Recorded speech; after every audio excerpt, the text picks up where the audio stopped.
Friends, आज हमारा बाजार गिरावट के साथ में बंद हुआ है, लेकिन ओपनिंग पॉजिटिव हुई थी। उसके बाद में गिरावट क्यों बनी, कौन से सेक्टर इसके लिए जवाबदार है और आगे क्या रणनीति बन रही है बाजार की, क्या और गिरावट की संभावना बन रही है या फिर पॉजिटिव ओपनिंग हो सकती है बाजार की और पॉजिटिव क्लोजिंग हो सकती है, जानेंगे इस वीडियो के माध्यम से। क्या राय निकल के आ रही है एक्सपर्ट की बाजार के बारे में और साथ में कौन से ऐसे स्टॉक है, कौन से ऐसे सेक्टर में जिनमें हमें निवेश करना चाहिए जिससे हमें अच्छा प्रॉफिट मिल सके। तो इस गिरावट के दौर में कौन से सेफ साइड स्टॉक है जिनमें हम निवेश कर सकते हैं, सारी जानकारी आपको इस वीडियो के माध्यम से मिल जाएगी।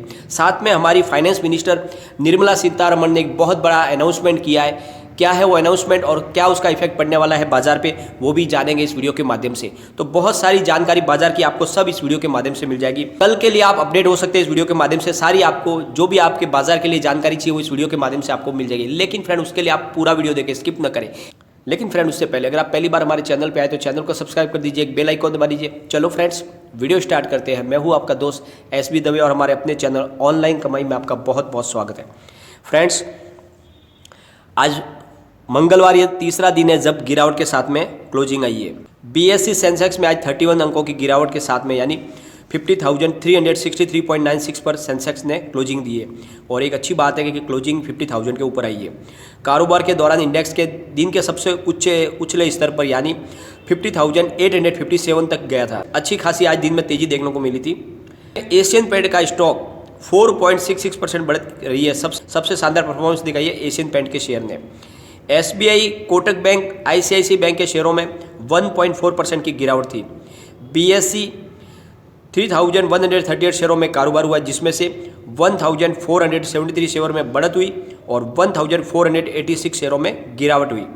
एक्सचेंज पर लिस्टेड कंपनियों का कुल मार्केट कैप बढ़कर 2,007.31 लाख करोड़ का हो गया है, जो कल 2,006.88 लाख करोड़ का था। तो आज मार्केट कैप पूरे बाजार का बढ़ गया है, ये एक पॉजिटिव न्यूज है।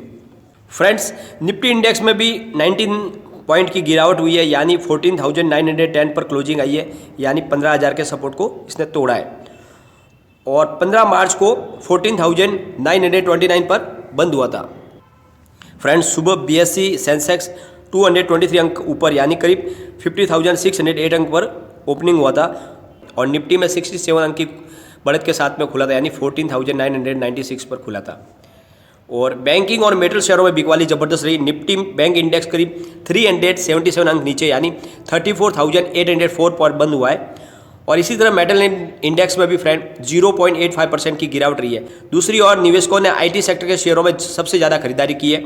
IT इंडेक्स आज 1.3% बढ़त के साथ क्लोज हुआ है यानी 26,363 पर बंद हुआ है।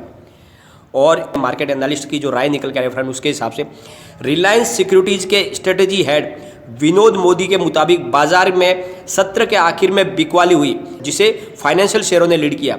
वहीं रुपए की मजबूती से चौथी तिमाही में टेक कंपनियों के बेहतर नतीजों की उम्मीद से शेयरों में बढ़त रही है। उन्होंने कहा है कि कोरोना के बढ़ते मामलों के बीच लॉकडाउन से निकट अवधि में बाजार के लिए जोखिम भरा है। इसके अलावा बॉन्ड मार्केट में उतार चढ़ाव और महंगाई भी बाजार का सेंटीमेंट बिगाड़ सकती है। विनोद मोदी के मुताबिक बाजार में गिरावट के बीच निवेशकों को खरीदारी करनी चाहिए।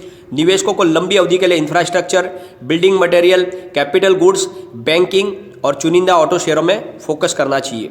और जियोजित फाइनेंशियल सर्विस के रिसर्च हेड विनोद नायर के मुताबिक कच्चे तेल की बढ़ती कीमतें विदेशी और घरेलू संस्थागत निवेशकों द्वारा शेयरों की बिक्री बाजार को प्रभावित कर रही है और हमें उम्मीद है कि अमेरिका में फेड रिजर्व की मीटिंग और बॉन्ड यील्ड में यहाँ से यह बिक्री थमेगी। तो फ्रेंड्स, सबसे जो बड़ी बात निकल के आ रही है, FII बाजार का साथ नहीं दे रही है। FII फिलहाल पूरी तरह से सेलर बने हुए और अगर बाहर के फॉरेन US मार्केट देखें फ्रेंड तो आज पॉजिटिव थे। US मार्केट में बढ़त के साथ में आज दुनिया भर के बाजार में अच्छी खरीदारी। जापान का निक्की इंडेक्स भी 157 अंक ऊपर क्लोज हुआ है। हांगकांग का हैंगसेंग इंडेक्स 132 अंक ऊपर क्लोज हुआ है और इसी तरह चीन का संघाई कंपोजिट भी 26 अंक की बढ़त के साथ क्लोज हुआ है। फाइनेंशियल ईयर 2021 में बात करें तो अभी तक S&P BSE यूटिलिटीज इंडेक्स में 60% की बढ़त हो चुकी है। बाजार के जानकारों का मानना है कि इस सेक्टर में अभी भी रैली आगे जारी रहेगी क्योंकि स्टॉक अभी भी सस्ते हैं। निवेशक इन शेयरों पर दाव लगा रहे। यूटिलिटी सेक्टर में वो कंपनियां आती है जो power generation, distribution, gas distribution, infrastructure development और ऑपरेशन का काम करती है। नॉन इलेक्ट्रिकल इक्विपमेंट बनाने वाली कंपनी, कैपिटल गुड्स की कंपनियां भी इसी सेक्टर में आती है। बीएससी के आंकड़ों के मुताबिक फाइनेंशियल ईयर 2020 में यह इंडेक्स 30% से ज़्यादा गिर चुका है। अगर आप भी इस सेक्टर में शेयरों में निवेश करना चाहते हैं तो ब्रोकरेज हाउस की शानदार टिप्स आपको दी जा रही है, आप उसमें से चुन सकते हैं। एक्सपर्ट ज्योति राय डीवीपी इक्विटी स्ट्रेटेजी का कहना है, यूटिलिटीज सेक्टर में हम फिलहाल गैस ट्रांसमिशन डिस्ट्रीब्यूशन कंपनियों को लेकर बुलिश है, क्योंकि सरकार का फोकस इन पर है। गैस स्पेस में देखें तो एंजल ब्रोकिंग, गेल, महानगर गैस, आईजीएल और गुजरात गैस पर भरोसा कर रही है।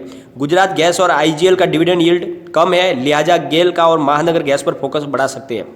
महानगर गैस को एंजल ब्रोकिंग की तरफ से सबसे ज़्यादा पसंद किया जा रहा है। कंपनी का मार्जिन, कैश फ्लो और ग्रोथ डिविडेंड यील्ड बेहतर है। कोटक सिक्योरिटीज़ के रश्मिक ओझा का कहना है कि फाइनेंशियल ईयर 2020 से लेकर फाइनेंशियल ईयर 2023 के बीच एनटीपीसी के शेयर 11.6% CAGR से बढ़ेंगे। कंपनी की क्षमता अगले 3 साल में 12 GW बढ़ेगी। एनटीपीसी ने एक नई सब्सिडियरी एनटीपीसी रिन्यूएबल एनर्जी नाम की एक कंपनी बनाई है और रिन्यूएबल एनर्जी में ही कंपनी अपनी पहुंच बढ़ाएगी। कुल मार्केट में इसकी 25% की हिस्सेदारी है। और मोतीलाल ओसवाल की तरफ से टोरेंटो फार्मा के लिए कोविड-19 की वजह से आगरा और भिवंडी में टोरेंटो पावर की डिस्ट्रीब्यूशन फ्रेंचाइजी कारोबार पर असर पड़ा है। हालांकि फाइनेंशियल ईयर 2020 में डिमांड सुधरेगी और कंपनी ने अपने बिजनेस के लिए 1.4 अरब का प्रोविजन किया है। मोतीलाल ओसवाल ने इसका टारगेट प्राइस 463 का दिया है। फ्रेंड्स, साथ में टाटा पावर में निवेश की सलाह दी है। टाटा पावर में कहा गया है कि इन्होंने अपना नेट डेप्ट घटाकर 395 अरब कर दिया है, रुपये कर दिया है, जो फाइनेंशियल ईयर 2020 में 471 अरब रुपये तक था। तो इसलिए कंपनी लगातार अपना डेप्थ कम करी है और इसमें आगे और शानदार बिजनेस की संभावना बन रही है, इसलिए टाटा पावर में निवेश करना चाहिए। अब फ्रेंड चलेंगे हम वित्त मंत्री निर्मला सीतारमण ने प्रेस कॉन्फ्रेंस में कहा है कि सरकार ने इंफ्रा सेक्टर के लिए नेशनल बैंक को मंजूरी दी है। नेशनल बैंक के लिए पेडअप कैपिटल के रूप में 20,000 करोड़ रुपए को मंजूरी मिली है। और फाइनेंशियल मिनिस्टर ने कहा है कि फंड इंफ्रा के लिए नेशनल बैंक का गठन होगा। सरकार ने फाइनेंस लैंडर डेवलपमेंट को मंजूरी प्रदान की है। इसके अलावा सरकार द्वारा नेशनल बैंक के लिए बाजार से रकम जुटाई जाएगी।